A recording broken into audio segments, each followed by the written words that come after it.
Good morning, children. Okay, children, today I am going to take social for 8th class, lesson 21. That is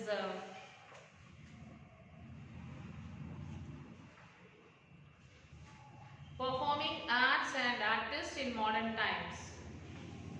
Okay, so we have discussed about the artists, how they travel from one place to another place, how they perform their performance, all these things like Burrakathas we have discussed. So now today in this class we will be discussing some more. So let us start with Tolu Bommalata. This is a shadow puppet show performed by traveling artists. So you all know what is puppet show, children? The shadows. You can see the shadows. We can't see the person or we can't see anything. We will see the shadows. That is called as puppet show. From back side they will be doing. You can see only the shadows of the puppets. So puppets are made of animal skin. The puppets which they show is made up of animal skin. These hides are tanned, made translucent and cut into various shapes and sizes. The sizes of puppets range from 1 to 6 feet, depending upon the age and nature of the character. So the sizes of the puppets will be different depending upon the what character they are performing. According to that they will make the size. The brightly painted puppets have joints at the shoulders, elbow and hip, all secured for manipulation by a string. So the puppet have the joints on their necks, on their shoulders, on their hips, on their elbows, because the joints will be here, so that they will show like this. If they want to wave hand, the strings will be tied to the hands, to the legs, to the hip, to the shoulders. If they want to move like this string they will pull. They'll pull this string so that it will do like this. If they want to wave the hand, strings will be there. Here one string, here one string, here one string. So if they want to say hi, so this string they will pull, which means the hand will come like this and it will wave. Okay, the strings, with the help of the strings they play this. Performance. Traditional shadow theatre has a narrative text which is presented in poetic form. Neither the narrator nor the singers are visible to the audience. So the narrator will be saying the story or will be singing the song, whoever it is will not be visible to the audience. The narrator or the singer, or they will not be visible to the audience. Audience cannot see them. Even the person who plays this puppets also cannot be visible to the audience. They can see only the shadow of the puppet. And they can see, sometimes they will show the puppets also.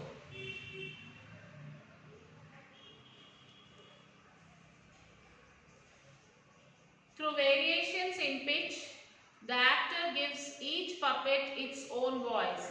So there will be different characters. So the narrator will give each voice to each puppet.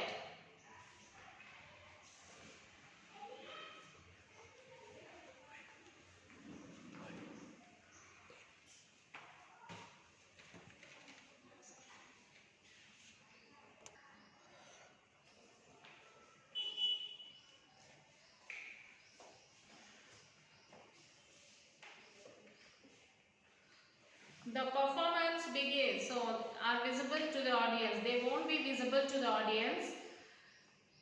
Through variations in pitch, the actor gives each puppet its own voice. So the performer who will be there, he will be giving the voice to each puppet. Performance begin at 9 p.m. and last through the night. The performance will start at 9 p.m. and it will go on through the night. The troupe of shadow puppeteers consists of 8 to 12 artists. The troupe will be like 8 to 12 artists will be there. The troupe have at least 2 women for singing and speaking the dialogues for female characters. So in that troupe, from 8 to 12 members, there will be 2 women, so that if at all any woman character is there, they have to speak for that woman character and sing the songs.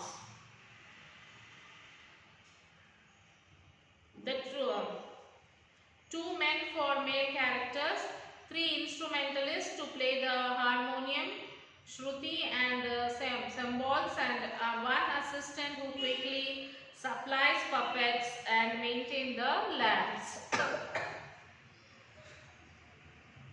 They select an open place in the village for the stage, planting 4 bamboo sticks to form a rectangle shape with a white cloth tied to the poles. So they select an open place in the village and they will plant the 4 bamboo sticks. For that they will put a white color cloth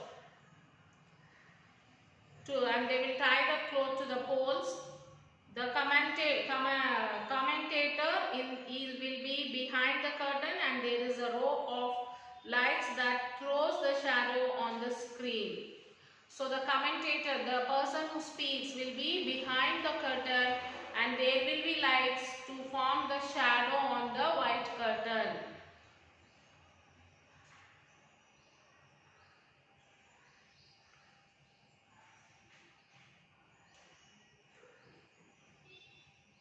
The themes of the plays. The performance draws from the epics like Ramayana and Mahabharata and local legend with roscoe's humor and wisecracks about current events. For epics, the troupe uses regional versions. They write new stories very rarely. Performers are mostly wandering troops. They will be wandering from one village to another village. They wander for 9 months in a year from village to village, giving performance in return for money and grains. So they wander for 9 months from one village to another village, from one village to another village. They will be performing like this in all the villages for 9 months, and in return they will take money or they will take grains from the people. With the advent of modern means of information and entertainment like films and televisions, people are turning away from traditional forms of performing arts. The landlords and the headmen no longer patronize artists as they did in the past. As a result, the folk artists are facing a decline and crisis of livelihood. Since they are traveling artists, they also lack modern school education, and the only other profession they can adopt is that of unskilled workers. Since they are the traveling artists, they don't have chance to go for schools for education. So most of them, their profession, like they adopt the unskilled works. The government has stepped into use some of these art forms to propagate government programs. So many traditional troupes are now performing plays on themes like sanitation, healthcare, girls' education, family planning and environment. Such scripts are generally provided by the government who sponsor the shows. Some families of Tolu Bommalata artists have also opted for alternate sources of livelihood like production of decorative lampshades and will hanging of leather. So Bharatanatyam, its decline and revival. A large number of classical dance forms of India trace their origin to Bharata's book Natya Shastra. Today the name Bharatanatyam refers to a particular dance form of Tamil Nadu. However, 100 years ago, the name Bharatanatyam was not in use. What we know as Bharatanatyam today springs from Satir Natyam. These dances were actually performed by Devadasi as a part of temple worship. So this dance used to perform by the Devadasi who will be dedicated to the temples. They used to perform this dance. A Devadasi, whose name means slave, Dasi of God, Deva, she is the slave of God, is an artist dedicated to the service of a temple. The dance of the Devadasi was integral to the temple ritual and worship. Young girls were dedicated to temples as an offering to gods by their parents. They were not allowed to marry and were exploited by priests and influential men. So these Devadasis who are there in the villages, they will be dedicated to the temple. They will not get married. And the priest and the influenced people, they will exploit them, these girls. The children continued to live like them. So Devadasi families specialized in the arts of music and dance, and with the Natu Vanaras, dance masters who usually were male children of Devadasis. They maintained these traditions from generation to generation. A law ending the Devadasi system of dedicating girls to temples was enacted between 1934 and 1947. In Bombay and Madras Presidency, Bhagya Reddy Verma led a campaign against it in Hyderabad state and persuaded the Nizam to end the Devadasi system in the state. Next, revival. E. Krishna Iyer was a freedom fighter and lawyer who had also learned Bharatanatyam. He would perform it in female costume to remove the stigma associated with the dance and campaign to raise public interest in the art. So this person, Krishna Iyer, is a freedom fighter and is a lawyer. He learned this Bharatanatyam and he used to perform this dance in a female costume. He'll get ready like a female and he used to perform the dance. He also played a role in founding the Music Academy in Madras, now Chennai, and used its platform to present Bharatanatyam performance by Devadasis. Bharatanatyam attracted young artists from respectable families. Initially met with shock, their participation ultimately helped to shift public opinion in favor of reviving the art. Also during this time, Western artists like the Ballerina Anna Pavlova started taking interest in the artistic heritage of India. So while the spiritual heritage of India was being promoted by Westerners in the Theosophical movement, Rukmini Devi had trained in ballet under a pupil of Anna Pavlovas, but Pavlova advised Rukmini Devi to learn Indian classical dance instead. Raised in a Theosophist family, Rukmini Devi's unique background equipped her to reform the existing Bharatanatyam to emphasize its spirituality. So an association of Devadasi joined the effort to revive Bharatanatyam. Its ranks included a teacher of Rukmini Devi as well as artists like Bengaluru Nagaratnamma and the legendary dancer Bala Saraswati. They advocated preserving the tradition and also keeping it in the hands of the Devadasi community. Their argument was that the art would die if separated from the community, while advocates for Bharatanatyam from the educated community argued that the art had to be transferred to the respectable hands to be saved. Ultimately, both communities carried on with the dance. It was after all the Devadasi and Natu Vanarasa that trained the new dance form from other castes. Rukmini Devi debut performance in 1935 was a milestone. Her efforts won over much of the Orthodox community of Madras. She went on to found the Kalakshetra Institute, to which she attracted many great artists and musicians with whom she trained generations of dancers. Bala Saraswati promoted the traditional art of Devadasi, maintaining that reforms were unnecessary and detracted from the art. Okay, saying true to her Devadasi lineage, she achieved recognition for her excellence. The renewed awareness about Bharatanatyam in Indian society allowed many Natu Vanaras to resume their training activities, and many artists to enter the field of classical dance. A diversity of styles like Pandanalluru, Vazuru and Tanjavur, named after the villages from which the Natu Vanaras came, so became recognized. Bharatanatyam soon became the most widespread and popular of the Indian classical dance forms.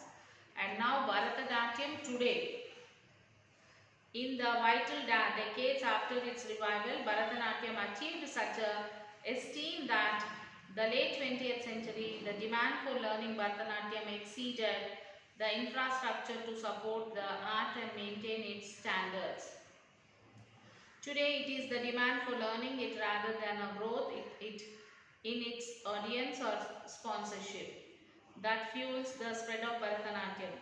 Dancers rather than Natu Vanaras have become the custodians of the art form. The generation of Natu Vanaras that trained dancers during the revival period was the last generation of exclusive Natu Vanaras. Due to sheer number of aspiring dancers, Natu Vanaras no longer are the only trainers. Many are forced to use recorded music in dance performance to keep the cost down. So dancers today usually can't make a living by performing. With a few exceptions, Bharatanatyam is today a secondary career or a profession for those with family support. Few dancers can devote their entire lives into training and developing as dancers. To earn money, dancers start teaching early in their careers. This affects the quality of their dance and also their teaching. Without Natu Vanaras and with more and more dancers becoming teachers, the unbroken lineage of instructions that maintain the integrity of the dance form has been lost. In the hands of many dancers rather than a few trainers, Bharatanatyam is now subjected to numerous innovations. So while this has been the experience of Bharatanatyam, many other dance forms like Kathakali, Yakshagana, Odissi, Manipuri and Kathak went through similar experience and struggles. Try to find out about them too. Perini Niratyam. The dance was performed to worship Lord Shiva aggressively in front of a Nataraj idol at the Shiva temples and to motivate soldiers before going to wars. The dance is performed only by males with a breathtaking enthusiasm. This dance form has been in practice since the 13th century. A detailed description of Perini Niratyam, Niratya Ratanavalli, written by Jayappa Senani, brother-in-law, a colonel of the elephant troop under the Kakatiya king Ganapati Deva.